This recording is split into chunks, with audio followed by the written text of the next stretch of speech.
अच्छा बच्चे, अभी जो हमारा आज का जो लेक्चर है इसमें हम लोग जो है वो बीटा लैक्टम एंटीबायोटिक्स को पढ़ेंगे। और वो वाली बीटा लैक्टम एंटीबायोटिक्स होंगी जो अदर देन सिफेलोस्पोरिन और पेनिसिलिन के होंगे, ठीक है। उसमें कार्बापिनम्स आ जाती हैं और मोनोबैक्टम्स आ जाते हैं, ठीक है। अभी हम कार्बापिनम को पढ़ेंगे और उसके बाद मोनोबैक्टम को पढ़ेंगे।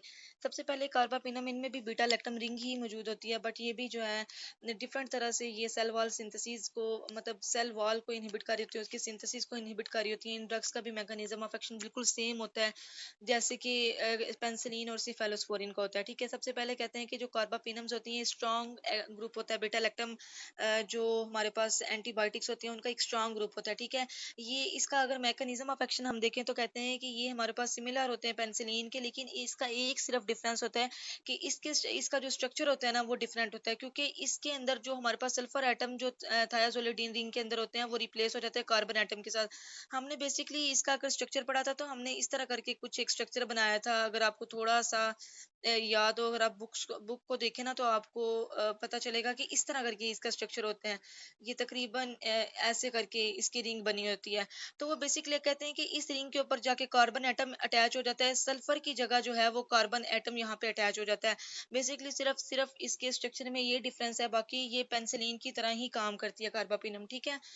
उसके बाद वो कहते हैं कि which make them very resistance to bacterial enzyme. इसका मतलब ये है कि ये जितने भी बैक्टीरियल एंजाइम्स होते हैं जो हमारे पास, जिस तरह वो जो बीटा लैक्टमेज एंजाइम्स जो प्रोड्यूस होते हैं और वो क्या करते हैं कि माइक्रो ऑर्गेनिज्म की ग्रोथ को ज्यादा से ज्यादा जो है वो इनहेंस करते हैं। तो हम लोग बेसिकली क्या करते हैं, फिर ऐसी ड्रग्स देते हैं जो कि या तो रेजिस्ट कर दें उन बैक्टीरियल एंजाइम को या फिर उनको इनहिबिट कर दें उन एंजाइम्स को, ठीक है। तो वो कहते हैं कि ये जो कार्बापिनम होते हैं, क्योंकि इसके स्ट्रक्चर में हम कार्बन एटम्स को रिप्लेस कर देते हैं, इस वजह से ये जो होती हैं ये ज्यादा बैक्टीरियल एंजाइम को रेजिस्ट कर रही होती हैं, ठीक है। अगर ड्रग्स की बात करें तो इसके अंदर इमिपिनम है, उसके बाद मिरोपिनम है, डोरिपिनम है और इट्रापिनम, ये चार तरह की ड्रग्स जो हैं वो इसके अंदर जो है वो पाई जाती हैं, ठीक है। उसके बाद कहते हैं कि अगर एंटी बैक्टीरियल स्पेक्ट्रम की बात करें कार्बापिनम की, ओवरऑल अगर इन ड्रग्स की हम बात करें कि ये किस किस माइक्रो ऑर्गेनिज्म को किल करने के लिए यूज होता है, तो उसमें कहते हैं कि इसका एक ब्रॉड स्पेक्ट्रम एंटीबायोटिक है। ये जो कार्बापिनम जितनी भी ड्रग्स होती हैं ये ब्रॉड स्पेक्ट्रम एंटीबायोटिक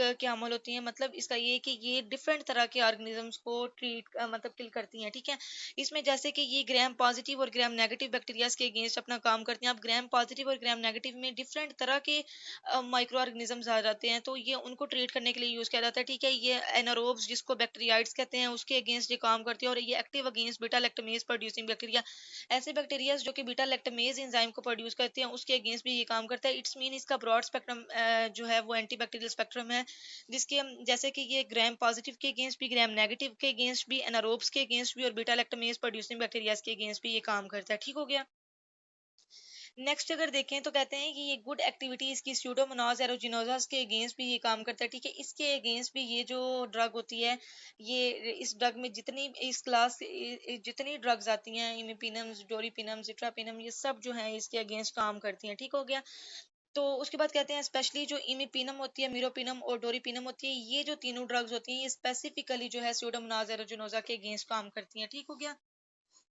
उसके बाद जो स्पेशल पॉइंट्स इसमें आते हैं वो ये है कि ये जो इमिपिनम होती है ना, ये ज्यादातर जो है वो बीटा लैक्टमेज प्रोड्यूसर के अगेंस्ट काम करती है, बट ये मिटेलो बीटा लैक्टमेज जो ऐसे बीटा लैक्टमेज जो कि मिटेलो होते हैं, जो मिटेली को प्रोड्यूस कर रहे होते हैं, उसके अगेंस्ट ये काम नहीं करती, ठीक हो गया।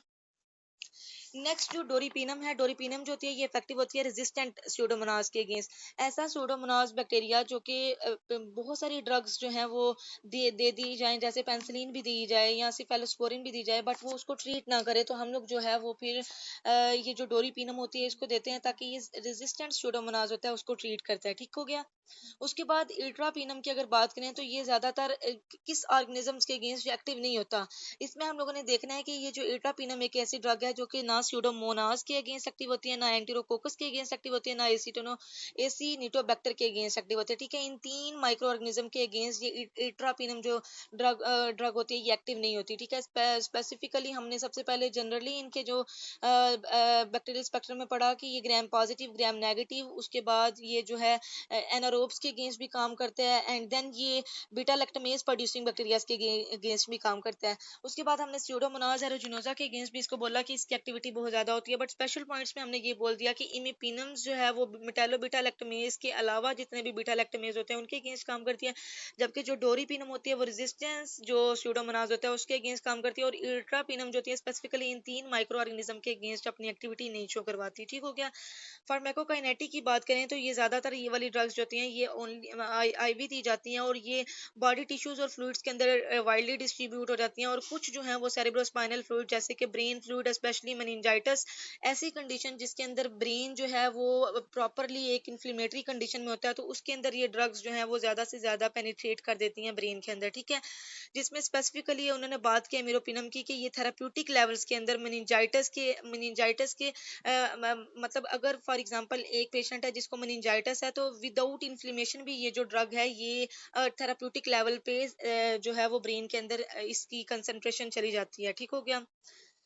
नेक्स्ट अगर बात की जाए कि एलिमिनेशन की, फार्माकोकाइनेटिक में एलिमिनेशन की बात आती है, तो कहते हैं कि इसकी एलिमिनेशन ज़्यादातर एक्सक्रीट होती है किडनी से, और कहते हैं कि जो इमिपेनम होती है ये ज़्यादातर जो है एक रीनल एंजाइम होता है जिसको कहते हैं डिहाइड्रोपेप्टाइडेज।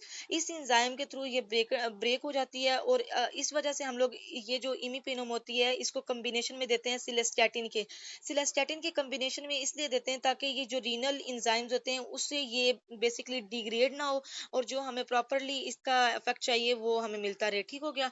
तो इस वजह से कहते हैं कि इमिपेनिम को हमेशा सिलास्टैटिन के साथ कॉम्बिनेशन में दिया जाता है, और जो दूसरी जितनी भी ड्रग्स होती हैं जिसके अंदर हमारे पास जो है वो इट्रापिनम आ जाती है या डोरीपिनम, उनको हम लोग कभी भी सिलास्टैटिन के कॉम्बिनेशन में नहीं देते, क्योंकि वो जो है वो रीनल एंजाइम से ब्रेकडाउन नहीं उनकी होती। ठीक हो गया। उसके बाद यहाँ पे डोज एडजस्टमेंट कहते हैं कि अगर कोई पेशेंट है जिसको कोई किडनी डिजीज है तो उसके अंदर ये डोज एडजस्टमेंट होगी इन ड्रग्स की। ठीक हो गया। और कहते हैं कि इट्रापिनम एक ऐसी ड्रग है जो कि एक दफा जो है ना वो देनी है, दिन में एक दफा डोज उसकी सेट करनी है और डोज एडजस्ट करके हमने वो पेशेंट को देना है। ठीक है। एडीआरस की बात करें तो कहते हैं कि ये जो इमिपिनम सिलास्टैटिन के साथ कॉम्बिनेशन में दिया जाता है ना, तो ये ज्यादातर नाजिया, वॉमिटिंग, डायरिया वगैरह काज करवाता है, स्किन रैशेस काज करवाता है।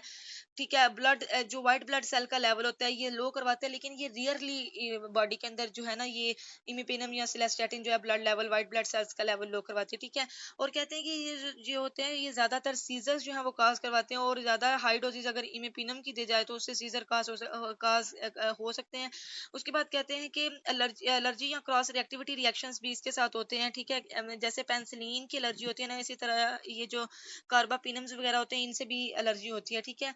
लेकिन ओवरऑल अगर ये देखा जाए तो इनका रिस्क जो है वो कम होता है, और ये हमारे पास कॉशियसली जो है वो पेंसिलिन एलर्जिक वाले पेशेंट्स, अगर कोई पेशेंट ऐसा है जिसको पेंसिलिन से भी एलर्जी है तो फिर कार्बापिनम्स को हम लोगों ने जो है बड़ा कॉशन के साथ देना है, क्योंकि इनसे भी क्रॉस रिएक्टिविटी होती है। इस वजह से फिर देखना है कि अगर क्रॉस रिएक्टिविटी पेंसिलिन से भी हो रही है तो कार्बापिनम से भी हो सकती है क्रॉस रिएक्टिविटी, तो हम लोगों ने इसकी डोज को कॉशनली पेशेंट्स के अंदर एडजस्ट करके देना है। ठीक हो गया। यहाँ पे हमारे ये जो कार्बापिनम्स हैं ये कंप्लीट हो गए हैं। कार्बापिनम में हमने चार तरह की ड्रग्स पढ़ी हैं, जिसमें इमिपिनम्स, मीरोपिनम्स, डोरीपिनम और इल्ट्रापिनम पढ़ी है। एंटीबैक्टीरियल स्पेक्ट्रम पढ़ लिया, फिर इंडिविजुअल स्पेक्ट्रम्स पढ़े हैं जिसमें इमिपिनम का, डोरीपिनम का, इल्ट्रापिनम बता दिया कि वो किसके अगेंस्ट एक्टिव नहीं होता। फिर फार्माकोकाइनेटिक पढ़ी। ज्यादातर हमने मीरोपिनम को ही एक्सप्लेन किया है कि वो मेनिंजाइटिस की कंडीशन में उसमें जो ड्रग का लेवल होता है वो ज्यादा होता है। ठीक है। उसके बाद हमने एलिमिनेशन पढ़ी और डोज एडजस्टमेंट हमने पढ़ी कि किडनी डिजीज जो होती है उसके अंदर ये डोज एडजस्टमेंट की हमारे पास जरूरत होती है। फिर पढ़ा के इट्रापिनम जो होती है उसको वंस डेली दिया जाता है। नेक्स्ट एडीआरस में nausea, vomiting, diarrhoea, skin rashes, blood level low हो जाता है, व्हाइट ब्लड सेल का लेवल लो हो जाता है, सीजर्स काज हो सकते हैं, क्रॉस रिएक्टिविटी हो सकती है। इस वजह से इसको कॉशियसली पेशेंट्स के अंदर देना है जिनको सीवियर पेंसिलिन एलर्जी भी है। ठीक हो गया। ये हमने कार्बापिनम को यहाँ पे एक्सप्लेन कर दिया। ठीक हो गया। ओके। नेक्स्ट है हमारे पास मोनोबैक्टम। बच्चे मोनोबैक्टम जो हमारे पास एंटीबायोटिक है ये कार्बापिनम, जैसे बीटा लैक्टम में हमने कार्बापिनम पढ़ा है इसी तरह हम मोनोबैक्टम को पढ़ते हैं। कहते हैं कि मोनोबैक्टम का सबसे पहले मैकेनिज्म ऑफ एक्शन की बात करें तो ये भी बैक्टीरियल सेल वॉल को जो है वो डिस्टर्ब करती है, और ज्यादातर इसका ये एक यूनिक स्ट्रक्चर ये होता है कि ये अदर जो रिंग्स होती है ना उनके साथ डिफ्यूज नहीं करती। फॉर एग्जांपल अगर हमारे पास ये रिंग इस तरह है तो ये फिर रिंग इसके साथ बेसिकली फर्दर जो एक रिंग होती है ना उसके साथ डिफ्यूज नहीं करती। जैसे कार्बन थायाजोलिडीन रिंग या सल्फर एटम की जगह कार्बन एटम लग जाता है तो वो बेसिकली ये वाली रिंग नहीं होती। सिंपली बीटा लैक्टम की रिंग जो है वो अदर रिंग के साथ डिफ्यूज नहीं करती। तो ये एक इसका एक मेजर जो पॉइंट आपने याद रखना है कि ये करती तो ये भी बैक्टीरियल सेल वॉल की सिंथेसिस को इनहिबिट ही है, बट ये बेसिकली क्या करती है कि ये बीटा लैक्टम रिंग्स को डिफ्यूज नहीं करती, मतलब फ्यूज नहीं करती अदर रिंग्स के साथ। ठीक हो गया। इसमें सिर्फ हमने एक ही ड्रग पढ़नी पढ़नी है और वो है एजिथ्रियोनम। ठीक है, मोनोबैक्टम में एक ही ड्रग है जो कि एजिथ्रियोनम है। वो कहते हैं कि ये एजिथ्रियोनम जो होती है ये ओनली अवेलेबल मोनोबैक्टम है, और इसकी एंटीबैक्टीरियल स्पेक्ट्रम की अगर बात करें तो ये ज्यादातर सिर्फ और सिर्फ, आप लोग याद रखें अपनी नोटबुक्स पे लिख लें कि ये सिर्फ और सिर्फ ग्राम नेगेटिव ऑर्गेनिजम्स के अगेंस्ट काम करती है, जिसके अंदर ये एंटीरोबैक्टीरियासी और स्यूडोमोनाज एरोजिनोजा के अगेंस्ट काम करती है। ठीक है, इसकी एक्टिविटी जो ग्राम पॉजिटिव ऑर्गेनिज्म के अगेंस्ट होती है वो लेक होती है। ठीक है, ये ग्राम पॉजिटिव ऑर्गेनिज्म के अगेंस्ट ये काम नहीं करता। ग्राम पॉजिटिव ऑर्गेनिज्म में बेसिकली फिर जितने भी ग्राम पॉजिटिव ऑर्गेनिजम्स में जैसे स्टेप्टोकोकाई स्टेफाइलोकोकाई वगैरह आ जाते हैं, या एनारोब्स में बैक्टीरियाइड्स वगैरह आ जाते हैं, उनके अगेंस्ट अपनी एक्टिविटी नहीं शो करती। ये ज्यादातर ग्राम नेगेटिव माइक्रो ऑर्गेनिज्म के अगेंस्ट अपनी एक्टिविटी शो करवाती है, जिसमें एंटीरोबैक्टीरियासियाई और स्यूडोमोनाज एरोजिनोजा आ जाते हैं। ठीक हो गया। उसके बाद बच्चे ये हम लोगों ने इसकी फार्माकोकाइनेटिक को थोड़ा सा एक्सप्लेन कर दें तो ये आईवी और आईएम दोनों रूट से दी जाती है, और ये रीनल फेलियर वाले जो पेशेंट्स होते हैं ना उनके अंदर ये कामुलेट हो सकती है। ठीक है, इस वजह से ऐसे पेशेंट जिनको रीनल फेलियर है या जिनको किडनी डिजीज है, तो हमने उनके अंदर डोज को प्रॉपरली एडजस्ट करके देना है। ठीक है, डोज को प्रॉपरली एडजस्ट करके देना है, ताकि पहले से ही अगर कोई ऐसा पेशेंट है जिसको किडनी का कोई मसला है और ऊपर से हम ये ड्रग भी दे दें जो कामुलेट हो जाएगी वहां पे जाके, तो बहुत ज्यादा जो है टॉक्सिसिटी के चांसेस ज्यादा हो सकते हैं। इस वजह से टॉक्सिसिटी को प्रिवेंट करने के लिए हमने डोज को एडजस्ट करना है। ठीक है, उसके बाद कहते हैं कि एजिथ्रियनम वैसे तो रिलेटिवली इतनी मतलब टॉक्सिक नहीं होती। ठीक है, बट इसमें कुछ एडीआरस जो है वो क्योंकि हम आईवी और आईएम देते हैं इसको, और आईवी आईएम के रिलेटेड इसके बहुत ज्यादा जो है वो एडीआरस आ सकते हैं, जैसे कि फ्लेबाइटिस जो है ये, जैसे ही हम जो है वो इंजेक्शन लगाते हैं, इन्फ्यूजन जो लगाते हैं, ड्रिप लगाते हैं, तो क्या होता है कि जो हमारे पास स्किन होती है ना प्रॉपरली, जहाँ पे वो वेन वहां से रप्चर होकर फ्लेबाइटिस की कंडीशन काज करवा देती है, वहां पे इन्फ्लेमेशन टाइप हो जाती है। ठीक है, वेन रप्चर हो जाती है, तो फ्लेबाइटिस की कंडीशन ये करवा सकता है, स्किन रैशेस करवा सकता है, और कईनली ये abnormal लीवर फंक्शन टेस्ट दे देता है। ठीक है, लीवर फंक्शन टेस्ट भी एलएफटी जो होते हैं ना, जिसमें हमने एएसटी और एएलटी इंजाइम्स के लेवल को मॉनिटर करना होता है, तो वो भी abnormal लीवर फंक्शन टेस्ट देता है। ठीक हो गया। उसके बाद कहते हैं कि इसकी इम्यूनोलॉजिक जो पोटेंशियल होते हैं वो इसके कम होते हैं, और इसकी क्रॉस रिएक्टिविटी इस वजह से कम होती है क्योंकि देखो ये हाइपर सेंसिटिविटी रिएक्शंस उतने नहीं करवाता। इस वजह से कहते हैं कि ये जो मोनोबैक्टम्स होते हैं ऐसी ऐसी मतलब कोई भी इन्फेक्शन, बैक्टीरियल इन्फेक्शन जिसमें ज्यादातर क्रॉस रिएक्टिविटी के चांसेस हों, वो ज्यादा मतलब डिफरेंट तरह के जैसे पेंसिलिन, सिफेलोस्पोरिन या कार्बापिनम देने से क्रॉस रिएक्टिविटी के चांसेस ज्यादा हों, तो उस केस में फिर हम लोगों ने क्या करना है, मोनोबैक्टम दे देने हैं, क्योंकि मोनोबैक्टम के अंदर क्या होता है कि क्रॉस रिएक्टिविटी के चांसेस कम होते हैं। ठीक हो गया। तो यहाँ पे बेसिकली हमारे पास मोनोबैक्टम कंप्लीट हो गया। इसमें हमने मैकेनिज्म के बारे में पढ़ा, इसमें हमने ड्रग पढ़ी एजिथ्रियोनम, उसके बाद हमने पढ़ा कि एक्टिविटी इनकी ग्राम नेगेटिव के अगेंस्ट ज्यादा होती है, जिसमें एंटीरोबैक्टीरियासियाई और स्यूडोमोनाज एरोजिनोजा के बारे में पढ़ा, और एक्टिविटी जिसके अगेंस्ट ये लेक करते हैं वो पॉजिटिव और एनारोब्स होते हैं। ठीक है, उसके बाद ये आईएम और आईवी दिए जाते हैं, और ये रीनल फेरियल के अंदर कामुलेट हो जाते हैं। उसके बाद इसके कुछ एडीआरस हैं जिसमें फ्लेबाइटिस, स्किन रैशेज और कई अबनॉर्मल लीवर फंक्शन टेस्ट आ जाते हैं। ठीक है, और इसके जो बेसिकली इम्यूनोलॉजिक रिएक्शंस होते हैं वो भी बेसिकली इसमें पोटेंशियल कम होता है, इस वजह से क्रॉस रिएक्टिविटी इनकी नहीं होती। और ये जो होती हैं ये ड्रग्स बेसिकली हम लोग उन पेशेंट्स के अंदर देते हैं जो पेशेंट्स डिफरेंट तरह की ड्रग्स लेने से क्रॉस रिएक्टिविटी जिनमें हो सकती है, अदर बीटा लैक्टम जो ड्रग्स हैं अगर उनसे क्रॉस रिएक्टिविटी हो जाए तो हम लोगों ने फिर ये वाली ड्रग जो है एज अ चॉइस लेनी है। ठीक हो गया, यहाँ पे हमारा मोनोबैक्टम कंप्लीट। ठीक है बच्चे, नेक्स्ट हमारे पास आ जाता है beta lactamase inhibitor. Beta lactamase inhibitor की अगर बात करें तो बीटा लैक्टमेज इनहिबिटर्स बेसिकली कहते हैं ऐसी ड्रग्स जो कि बीटा लैक्टमेज एंजाइम को इनहिबिट करेंगी। मैं जनरली आपको इसका थोड़ा सा जो है कंसेप्ट देती हूँ कि बीटा लैक्टमेज बेसिकली वो एंजाइम्स होते हैं जो माइक्रो ऑर्गेनिजम्स माइक्रो ऑर्गेनिजम्स ना खुद प्रोड्यूस करवाते हैं। जब कोई भी ड्रग जो है जैसे एंटीबायोटिक, सिफेलोस्पोरिन या पेनिसिलिन दी जाएगी, तो ये जो माइक्रो ऑर्गेनिजम्स होंगे क्या करेंगे कि ये बीटा लैक्टमेज एंजाइम को प्रोड्यूस करवाएंगे और ये इनफेक्टिव कर देंगे ड्रग को। ठीक है, तो हमने फिर क्या करना है इस केस में बीटा लैक्टमेज इनहिबिटर्स दे देने हैं। ठीक है, उसमें जो हमारे पास बीटा लैक्टमेज इनहिबिटर्स में डिफरेंट तरह की ड्रग्स आ जाती हैं, जिसमें हमारे पास क्लेवोलूनिक एसिड आ जाती है, सेल्बेक्टम आ जाती है, टेजोबेक्टम्स आ जाती हैं। अब ये जो ड्रग्स होती हैं इनकी बेसिकली ये जॉब होती है कि ये एंटीबायोटिक को प्रोटेक्ट करवाती हैं। जो एंटीबायोटिक हम दे रहे हैं उसके मतलब देखें, ये जो सेल्बेक्टम होते हैं ये होते तो बीटा लैक्टमेज इनहिबिटर्स हैं। ठीक है, इनकी कोई एंटी बैक्टीरियल एक्टिविटी नहीं होती। मतलब फॉर एग्जाम्पल अगर ये कम्बिनेशन में दिए जाते हैं ना, जैसे कि एम्पिसिलिन के साथ सेल्बेक्टम का कम्बिनेशन दिया जाता है फॉर एग्जाम्पल समझे, या या एम्पिसिलिन के साथ क्लेवुलोनिक एसिड का कॉम्बिनेशन दिया जाता है। तो ये जो क्लेवुलोनिक एसिड या सेल्बेक्टम है, ये कोई एंटी बैक्टीरियल इनकी एक्टिविटी नहीं होती, मतलब ये बैक्टीरिया को किल नहीं करते, बट ये एंटीबायोटिक वो जो साथ एम्पिसिलिन दी जाती है या जो अमोक्सिसिलिन दी जाती है, उसके जो स्पेक्ट्रम है उसको प्रिवेंट करते हैं। उसके मैकेनिज्म, मतलब वो जो मैकेनिज्म ऑफ एक्शन परफॉर्म कर रहा होता है, वो जिस तरह बैक्टीरिया को डिस्ट्रॉय कर रहा होता है उसको डिस्ट्रॉय करने देते हैं, ठीक है। तो बेसिकली ये एंटीबायोटिक को इनइफेक्टिव नहीं होने देते, ठीक है। तो हम बेसिकली ये कहते हैं कि ये जो क्लेवुलोनिक एसिड या सेल्बेक्टम या तेजोबैक्टम होते हैं, ये एंटीबायोटिक को सिर्फ प्रोटेक्ट करते हैं, और इनका कोई एंटी बैक्टीरियल अगर हम स्पेक्ट्रम की बात करें तो वो कोई इनकी एंटी बैक्टीरियल स्पेक्ट्रम नहीं होता, ठीक है। अदर भी वो कहते हैं बीटा लैक्टमेज इनहिबिटर्स हो सकते हैं, जिसके अंदर एविबैक्टम्स और ये वेब्रोबैक्टम जो है, ये दो तरह की ड्रग्स हैं। ये भी बेसिकली क्या करती हैं, ये भी बीटा लैक्टमेज इनहिबिटर्स हैं, ये भी बीटा लैक्टमेज एंजाइम को इनहिबिट ही करती हैं। बट वो कहते हैं कि ये जो है, ये इसके अंदर जो हमारे पास जो बीटा लैक्टम रिंग का जो स्ट्रक्चर होता है ना, वो हमारे पास मौजूद होता है, ठीक हो गया। उसके बाद वो कहते हैं कि ये यहाँ पे मतलब बीटा लैक्टम रिंग का स्ट्रक्चर इसके अंदर लेक होता है, जबकि जो हमारे पास ये क्लेवुलोनिक एसिड्स होते हैं, सेल्बैक्टम्स होते हैं, टेजोबैक्टम्स होते हैं, इनके अंदर बीटा लैक्टम रिंग का स्ट्रक्चर प्रेजेंट होता है, ठीक हो गया। नेक्स्ट सिंपल इसका एक मैकेनिज्म ऑफ एक्शन अगर देखें, ओवरऑल इस बीटा लैक्टम इनहिबिटर्स का मैकेनिज्म देखें, तो ये बेसिकली जो ड्रग्स होती हैं ये क्या करती हैं, ये कॉम्बिनेशन में दी जाती हैं, और ये बीटा लैक्टमेज एंजाइम जो होता है उसको ये इनहिबिट कर देती हैं। जैसे ही उसको इनहिबिट करेंगी तो नॉर्मली जो हमारे पास जो जो एंटीबायोटिक्स हम दे रहे हैं, वो क्या करेंगी, वो अपना ज्यादा से ज्यादा जो इफेक्ट है वो प्रोड्यूस करेंगी और वो बैक्टीरिया को किल कर देंगी, ठीक हो गया।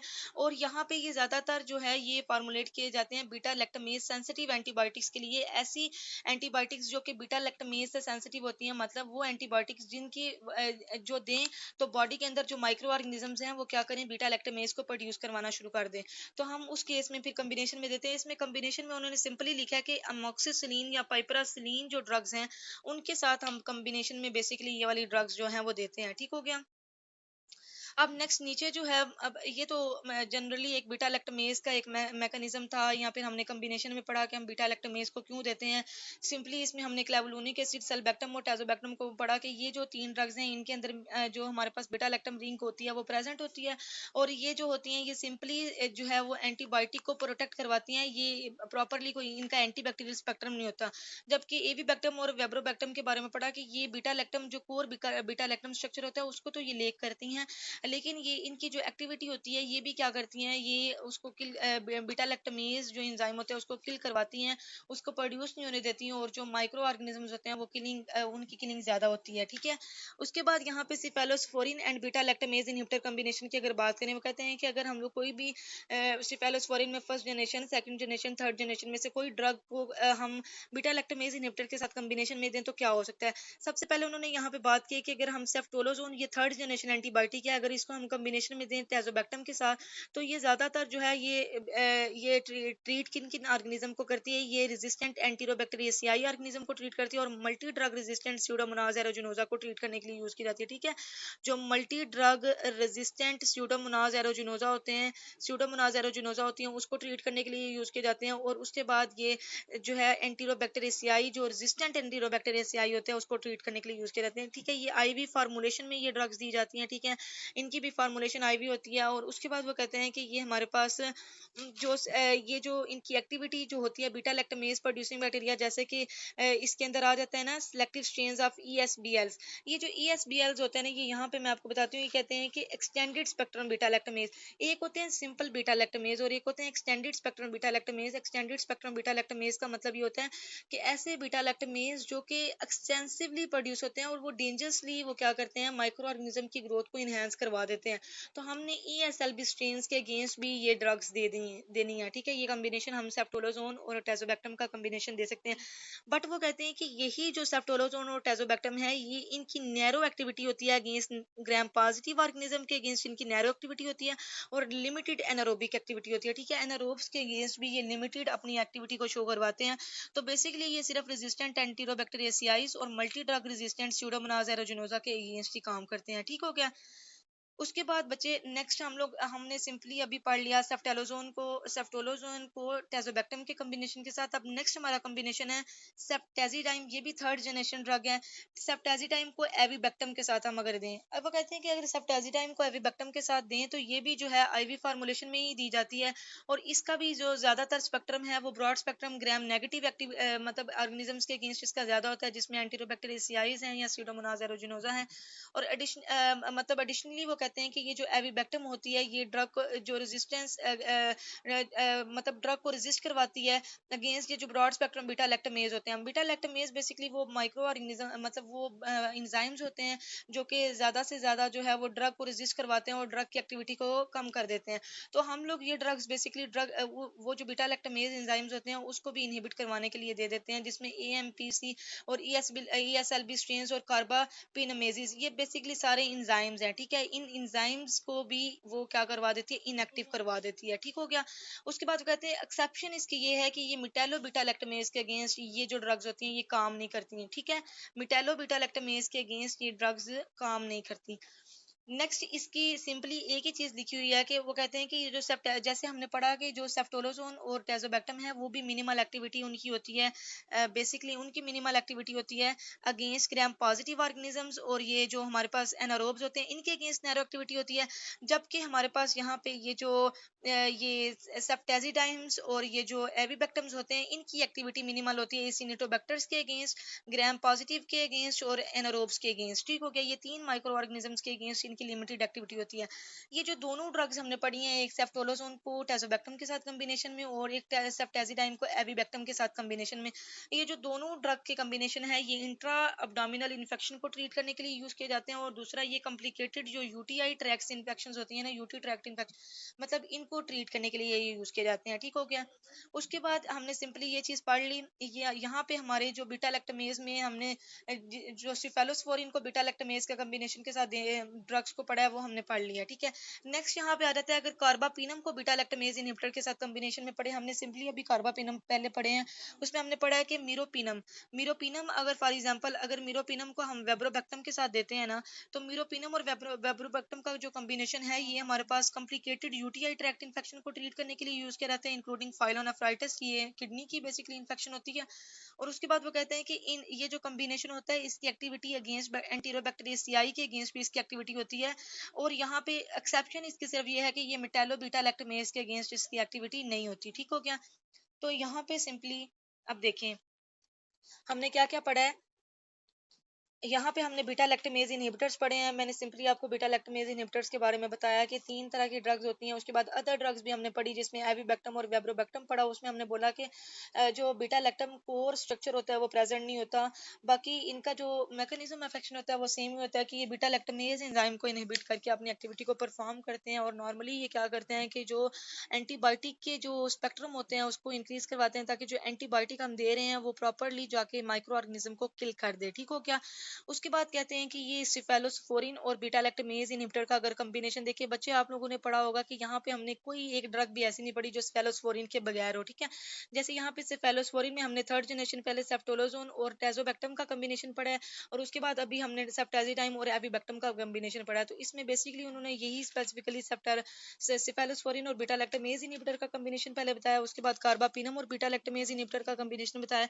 और ये जो दोनों ड्रग्स हैं ये यूटीआई इन्फेक्शन और इंट्रा अब्डोमिनल इन्फेक्शन को ही ट्रीट करने के लिए यूज की जाती हैं। ज्यादातर ये एंटीरोबैक्टीरियसियाई जो रेजिस्टेंट एंटीरोबैक्टीरियसियाई होता है या स्यूडोमोनास एरोजिनोजा जो रेजिस्टेंस होता है उनको ट्रीट करने के लिए यूज किया जाता है। ठीक हो गया। नेक्स्ट यहाँ पे हमारे पास बच्चों आ जाती है वेंकोमाइसिन। अब वेंकोमाइसिन की बात करें ये पेपर पॉइंट ऑफ व्यू के लिहाज से बहुत ज्यादा इंपॉर्टेंट ड्रग है, और इसको आप सेम एज इट इज जो मैंने नोट्स बनाए हैं इस तरह करेंगे तो आप लोगों को जो है वो इजीली ये आपको याद हो जाएगी। ठीक हो गया। तो इसमें सबसे पहले देखो कि वेंकोमाइसिन क्या है, ये ग्लाइकोपेप्टाइड एंटीबायोटिक है। ठीक है, ग्लाइकोपेप्टाइड एंटीबायोटिक का मतलब ये है कि ये बेसिकली ग्लाइकोपेप्टाइड की क्लास से बिलोंग करती है। ठीक है, और मैकेनिज्म ऑफ एक्शन की अगर बात करें तो मैकेनिज्म ऑफ एक्शन में कहते हैं कि ये ज्यादातर सेल वॉल सिंथेसिस को इनहिबिट करती हैं, मतलब ये कि ये बैक्टीरियल सेल वॉल को ही इनहिबिट कर रही होती हैं। जैसे हमने अदर बीटा लैक्टम एंटीबायोटिक्स पढ़ी है ना, तो वो भी सेल वॉल को इनहिबिट करते हैं, इसी तरह ये भी जो है ये सेल वॉल को इनहिबिट ही कर रही होती है, और इनहिबिट ये करती कैसे है, ये या तो हमारे पास पेप्टाइडोग्लाइकन प्रिकर्सर जो बेसिकली पेप्टाइडोग्लाइकन को बना रहा होता है और उसको प्रॉपरली बाइंड करवा रहा होता है, वो क्रॉस लिंकिंग में जो हेल्प करवा रहा होता है, या तो उसके साथ बाइंड करवा के, या फिर ये पोलीमराइजेशन और जो क्रॉस बाइंडिंग होती है उसको होने नहीं देता। ठीक है, सिंपली दो तरह के मैकेनिज्म से ये क्या करता है कि ये हमारे पास सेल वॉल सिंथेसिस को इनहिबिट कर देता है। ठीक हो गया। ओके, नेक्स्ट अगर देखें तो कहते हैं कि अब रिजल्ट क्या होगा अगर मैकेनिज्म में हमने पढ़ा कि ये सेल वॉल सिंथेसिस को इनहिबिट करता है, तो ये बेसिकली सेल वॉल को वीक करवा देता है, और दूसरा ये बैक्टीरियल सेल डेथ करवा देता है। ठीक है, दो तरह से ये काम करता है। एक तो ये सेल वॉल को वीक बना के, और ये बैक्टीरियल डेथ मतलब ये बैक्टीरियासिडल के तौर पे काम करता है। ठीक है, स्पेक्ट्रम ऑफ एक्टिविटी की अगर बात करें तो ये ज्यादातर जो है मेनली ग्राम पॉजिटिव ऑर्गेनिजम्स के अगेंस्ट एक्टिव होता है, जिसमें एरोब्स और एनारोब्स दोनों इन्वॉल्व होते हैं। और ये मेथिसिलिन रेजिस्टेंस स्टेफाइलोकोकस एरियस के अगेंस्ट भी काम करता है, एंटेरोकोकस के अगेंस्ट भी काम करता है, क्लोस्ट्रीडियम डिफिकाइल के अगेंस्ट भी ये काम करता है, और मेथिसिलिन रेजिस्टेंस स्टेफाइलोकोकस एपिडर्मेटाइटिस के अगेंस्ट भी ये काम करता है। ठीक है, ये चार पांच माइक्रो ऑर्गेनिजम्स हैं जिनके अगेंस्ट इसकी स्पेसिफिक एक्टिविटी होती है। ठीक हो गया। क्लिनिकल यूजेस की बात करें तो ये ज्यादातर स्किन इन्फेक्शन को ट्रीट करवाता है, ये इन्फेक्टिव एंडोकार्डाइटिस को ट्रीट करवाता है, और ये हॉस्पिटल एक्वायर्ड नमोनिया को ट्रीट करवाता है। ठीक है, उसके बाद अगर मॉनिटरिंग की बात करें तो कहते हैं कि वेंकोमाइसिन जिन पेशेंट्स को दी जाती है उनका किडनी फंक्शन आपने मॉनिटर करते रहना है, क्योंकि वेंकोमाइसिन टॉक्सिसिटी बहुत ज़्यादा काज करवाती है। तो हमने थेराप्यूटिक ड्रग मॉनिटरिंग इसकी जो है वो ज़रूर करनी है। टीडीएम हमने इस वजह से करना है क्योंकि ये नैरो थेराप्यूटिक इंडेक्स ड्रग है, क्योंकि ये टॉक्सिसिटी ज़्यादा काज करवा सकती है, ये रीनल टॉक्सिसिटी काज करवा सकती है, ये किडनी फंक्शन को इस वजह से हमने मॉनिटर करते रहना है। एडीआर्स की बात करें तो इंपॉर्टेंट साइड इफेक्ट्स में वो कहते हैं कि नेफ्रोटॉक्सिसिटी, देखें हमने पहले पढ़ा कि हमने किडनी फंक्शन को मॉनिटर करते रहना है, इस वजह से इसका एक साइड इफेक्ट जो आ सकता है वो नेफ्रोटॉक्सिसिटी आ सकती है। ऑटोटॉक्सिसिटी भी इसका मेजर एक एडीआर है कि ये हमारे पास जो ईयर्स हैं उनमें भी टॉक्सिसिटी मतलब अकामुलेट हो सकती है ड्रग। रेडमैन सिंड्रोम भी ये काज करवा सकती है, और फ्लेबाइटिस भी काज करवा सकती है। ठीक है, उसके बाद यहाँ पे रैपिड इन्फ्यूजन जो हमारे पास ये काज करवा सकती है, और रैपिड इन्फ्यूजन में जो इसके एडीआर आते हैं उसमें फ्लशिंग, रेडनेस और रीचिंग वगैरह आ जाती है। ठीक है बच्चों, अगर अब आपके पास एग्जाम पॉइंट ऑफ व्यू में वेंकोमाइसिन पे नोट आ जाए तो सिंपली आपने बताना है कि ये ग्लाइकोपेप्टाइड एंटीबायोटिक्स हैं। ये बेसिकली सेल वॉल सिंथेसिस को इनिबिट किस तरह करती हैं, पेप्टाइडोग्लाइकन के प्रिकर्सर के साथ बाइंड करके या पॉलीमराइजेशन या क्रॉस बाइंडिंग को प्रिवेंट करवा के, फिर ये रिजल्ट क्या करती हैं कि सेल वॉल को वीक करवा देते हैं, बैक्टीरियल डेथ करवा देती हैं। एंटी बैक्टीरियल स्पेक्ट्रम आपने पढ़ लेना है, चार तरह के माइक्रो ऑर्गेनिज्म को ये ट्रीट करती है। क्लिनिकल यूजेस आपने बता देने हैं कि स्किन इन्फेक्शन को ट्रीट करती है, उसके बाद इन्फेक्टिव एंडोकार्डाइटिस और हॉस्पिटल एक्वायर्ड नमोनिया। ठीक है, मॉनिटरिंग की बात करें तो ये किडनी फंक्शन को हम बेसिकली मॉनिटर करते हैं जब ये ड्रग देते हैं, और थेराप्यूटिक ड्रग मॉनिटरिंग भी इसके अंदर जारी रहती है। ठीक है, एडीआर्स में आपने nephrotoxicity, autotoxicity, Redmayne syndrome, phlebitis और फ्लशिंग, रेडनेस और इचिंग वगैरह बता देना है। ठीक हो गया। नेक्स्ट बच्चे, नेक्स्ट यहाँ पे ओरल वैनकोमाइसिन की जो बात की गई है, ओरल वैनकोमाइसिन में वो कहते हैं कि ये पुअरली एब्जॉर्प्शन होती है इसकी। ठीक है, पुअर एब्जॉर्प्शन होती है, इस वजह से हम लोगों ने ये जो ड्रग है मेनली ये जो ओरल वैनकोमाइसिन होती है इसकी पुअर ओरल एब्जॉर्प्शन होती है, इस वजह से इस ड्रग को सिंपली ये अगर हमने ओरल फॉर्मुलेशन में देना है तो हम लोग क्लोस्ट्रीडियम डिफिकाइल इन्फेक्शन जो कोलॉन के अंदर होती है उसको ट्रीट करवाने के लिए देना है। ठीक है, ठीक है, सिर्फ और सिर्फ अगर ओरली वैनकोमाइसिन को देना है तो ओरल वैनकोमाइसिन सिर्फ और सिर्फ क्लोस्ट्रीडियम डिफिकाइल इन्फेक्शन जो कोलॉन में होती है उसको ट्रीट करवाने के लिए देना है। ठीक हो गया। बच्चे यहाँ पे हम लोग, बच्चे यहाँ पे सिंपली अब हमने जो है वो वेंकोमाइसिन पढ़ लिया है। पहले हम लोगों ने यहाँ पे वेंकोमाइसिन से पहले हमने पढ़ा, वेंकोमाइसिन से पहले हमने पढ़ा इसमें ये बीटा लैक्टमेज इनहिबिटर्स पढ़े हैं, उसके बाद हमने इसमें मोनोबैक्टम्स के बारे में पढ़ा है, उससे पहले हमने कार्बापिनम पढ़ी है। तो आज का जो हमारा टॉपिक है हम यहाँ पे एंड करते हैं, और इंशाल्लाह नेक्स्ट जो टॉपिक होगा हम इसी को ही कंटिन्यू करके ये चैप्टर मैं कंप्लीट करवा दूंगी इंशाल्लाह। आपका कोई भी क्वेश्चन हो, कोई भी क्यूरी हो, आप लोग जो है वो अगर यूट्यूब पे आप लोग ये लेक्चर देखते हैं तो आप यूट्यूब पे मैसेज करके जो है वो पूछ सकते हैं कोई भी क्वेश्चन हो। और अगर वैसे जहाँ पे भी आपको ये लिंक अपलोड होता है और आपको ये वीडियो मिलती है और आप देखते हैं, कोई भी आपका क्वेश्चन है तो आप लोग जो है वो लाजमी पूछें, और मुझे मेरे टीचिंग पॉइंट ऑफ व्यू के लिहाज से भी फीडबैक लाजमी दीजिएगा कि ये आपको ये वाला टीचिंग वे कैसा लग रहा है, और इसको चेंज करने की ज़रूरत है या नहीं है। बाकी ठीक है बच्चे, अभी अपना ख्याल रखें। अल्लाह हाफिज़।